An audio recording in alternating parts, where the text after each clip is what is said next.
Shafa Wali Shafa. A cikin duniyar shahara, wasu suna hawa su sauka, wasu kuma suna zama tarihi da ake magana da shi har abada. A yau, za mu kai ku cikin rayuwar wata attajira da ta shahara a zuciyar jama'a, wadda waƙar Hamisu Breaker ta ɗaga sunanta sama. Wannan ita ce Shafa Wali Shafa.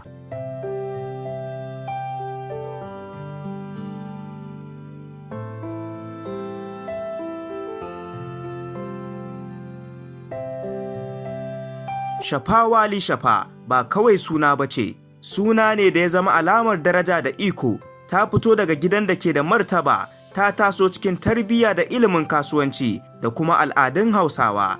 Tun kafin waƙar Hamisu Breaker, Shafa ta riga ta kasance mace mai arziki, mai taimako, kuma mai tasiri a cikin al'umma.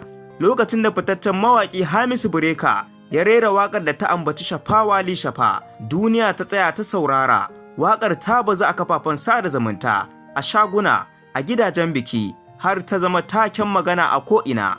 Waƙar ba wai waƙa ce kawai ba, ta zama wata hanya da ta ƙara ɗaukaka sunanta, ta mayar da ita abin kwatance ga matasa da kuma abin koyi ga mata masu kasuwanci.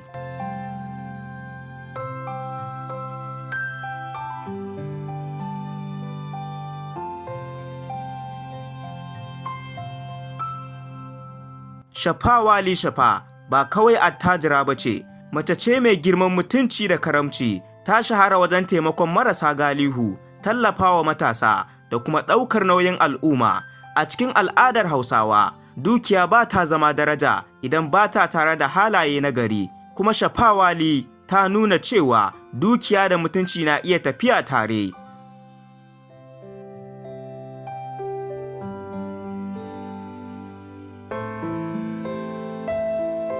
Shafa Wali Shafa ta zama abin koyi ga mata da dama.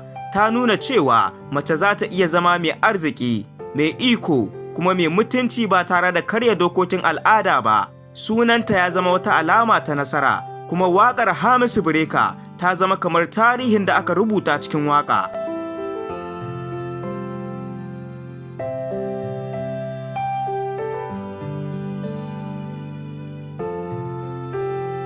A ƙarshe, Shafa Wali Shafa ba kawai suna bace a waƙa, tarihi ce, darasi ce, kuma hujja ce cewa suna mai kyau yana rayuwa fiye da mutum.